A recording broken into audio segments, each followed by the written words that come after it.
Hola amigos, hoy es lunes 4 de diciembre. Hoy lunes 4 de diciembre. Lección número 10, misión en favor de los no alcanzados, primera parte, para memorizar. El Dios que hizo el mundo y todo lo que hay en él, que es Señor del cielo y de la tierra, no habita en templos hechos por manos humanas. Hechos 17:24. Cariñoso Señor, gracias porque tú no habitas en templos hechos por manos humanas, porque sería un Dios localizable en regiones específicas. Gracias porque tú moras en los cielos, donde tú desde allí domina y es de acceso para todo creyente, no importa su posición geográfica. Permítenos, oh Dios, conocerte como nuestro único Salvador personal. Amén. Para hoy lunes, Pablo en el Areópago. El Areópago. Nosotros debemos de considerar qué era el Areópago. El Areópago era aquel lugar donde se trataban los asuntos, las litis y las discusiones religiosas. Entonces, Pablo se encontraba en la capital de la sabiduría, llamada Atenas.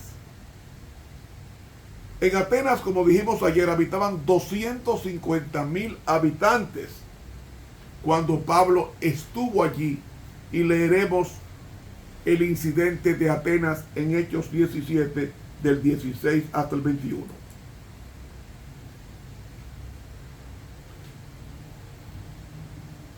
La idolatría.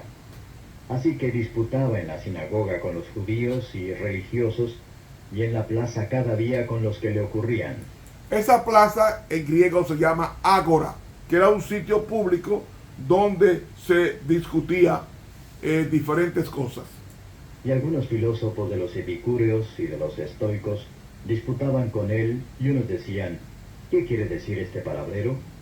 Y otros: parece que es predicador de nuevos dioses, porque les predicaba a Jesús y la resurrección. Muy bien. ¿Quiénes eran los epicúreos?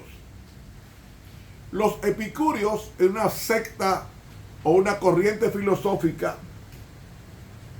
que enseñaban que a los dioses no les interesaba la vida de los hombres y que debían vivir en sus placeres. Esos eran los epicúreos. Otra corriente filosófica eran los estoicos, que enseñaban la autosuficiencia y enseñaban también el panteísmo. Es pertinente destacar que los epicúreos no creían en un Dios creador, pero consideraban que toda la naturaleza estaba compuesta por átomos que podían cambiar, aunque en sí mismos eran eternos. Y de acuerdo a Epicuro, que era el fundador de esta corriente, de esta secta filosófica, admitía la existencia de dioses, pero no creía que esos dioses se intervendrían en los asuntos humanos. Los estoicos eran diferentes, porque los estoicos enseñaban la idea de la felicidad humana, se basaba en el ejercicio de la virtud. De ahí que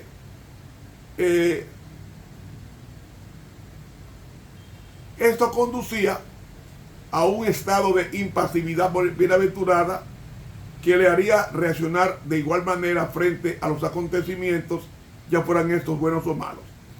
De ahí que esta parte de la enseñanza filosófica se etiqueta hoy como personas que sufren sin quejarse, porque ellos decían que en el ejercicio de la virtud el hombre debía entender su vida como dedicada al servicio a los demás, lo que haría de forma totalmente desinteresada. Entonces ellos hacían, los estoicos, un llamado a la virtud moral. En otras palabras, los estoicos eran personas que sentían el placer de hacer el bien, pero pensaban en que todo era Dios, eran panteístas. Entonces el apóstol Pablo dice que los estoicos no concebían una vida individual después de la muerte, y los epicúreos sí creían que el alma era inmortal, según la corriente colectiva que había en la filosofía griega. Los epicúreos enseñaban que los dioses no se metían con nosotros, no se ocupaban de nosotros, y los estoicos enseñaban de que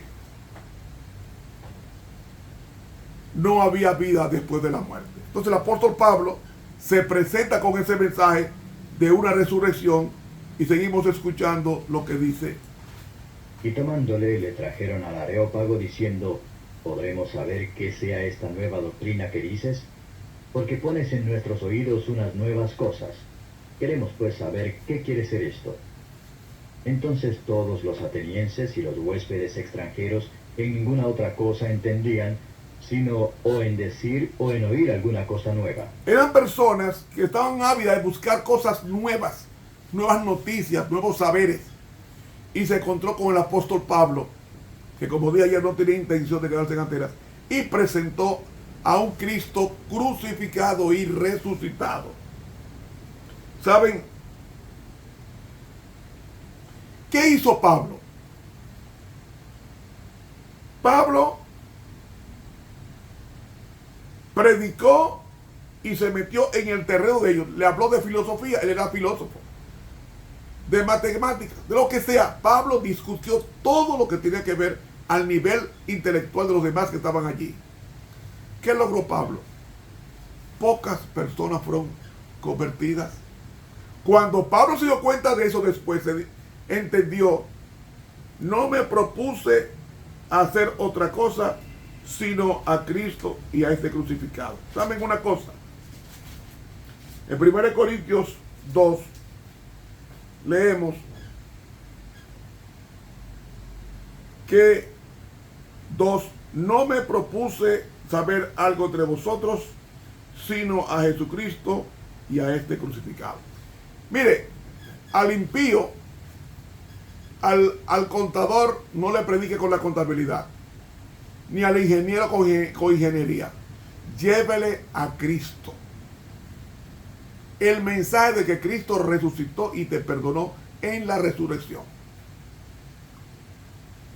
El mundo lo que necesita no es saber mucho de astronomía, ni de geología, ni de metafísica. Lo que el mundo necesita es conocer a Jesucristo. Y eso, por eso que en las iglesias hay tantos profesionales de diferentes disciplinas, porque Jesucristo permea todas las filosofías que los hombres han creado. Pablo fue a Atenas y fueron pocas las personas que se convirtieron en Atenas, muy pocas. ¿Qué da a entender con eso?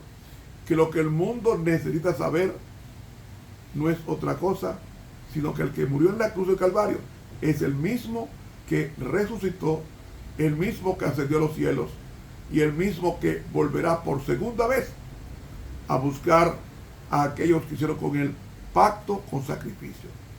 Lo que el mundo necesita saber hoy no es cuánto dinero tenemos, ni que necesita saber cuán preparados estamos. Lo que el mundo necesita saber hoy es el Cristo a quien nosotros predicamos.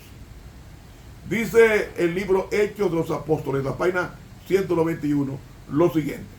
Entre aquellos que se encontraron con Pablo en la plaza, había algunos filósofos de los epicúreos y los estoicos. Los epicúreos pensaban que Dios no se metía con lo que uno hacía con su cuerpo aquí en la tierra.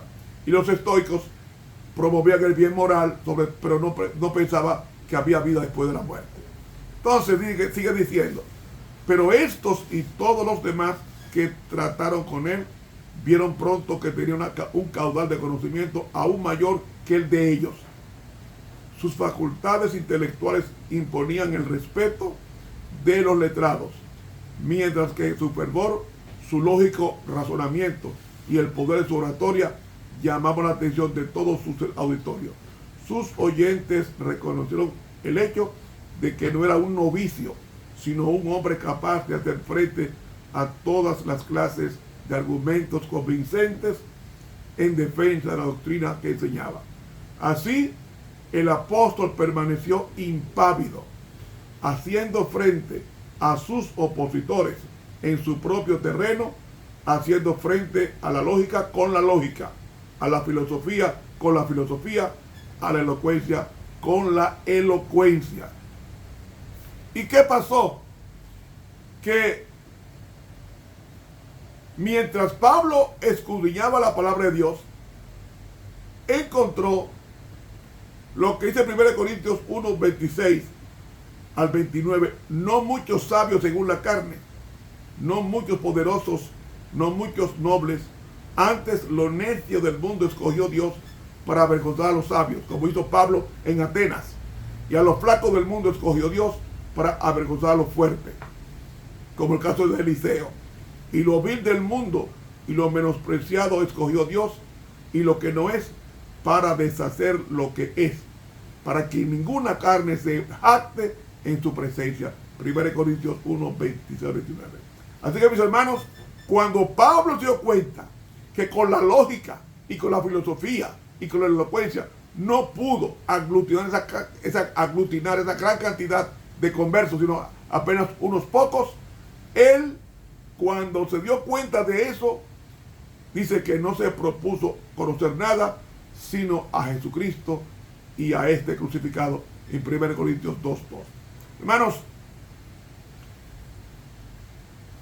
en el curso de su ministerio posterior, el apóstol Pablo nunca perdió de vista de que la fuente de la sabiduría no está en los libros, sino está en temer a Dios y guardar los mandamientos. Por eso él dijo en Filipenses 1:21, para mí el vivir es Cristo. Y en Filipenses 3, del 8 al 10, Pablo dijo, ciertamente aún reputo todas las cosas como pérdida. En el griego dice como basura, es más, dice algo peor, como estiércol, como materia fecal.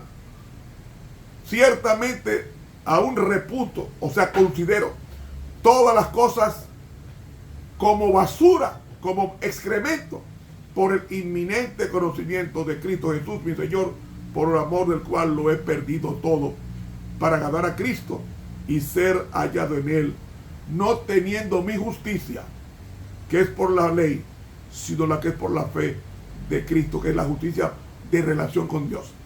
La justicia que es de Dios por la fe, a fin de conocerle y la virtud de su resurrección y por la participación de sus padecimientos. Esa es la grandeza.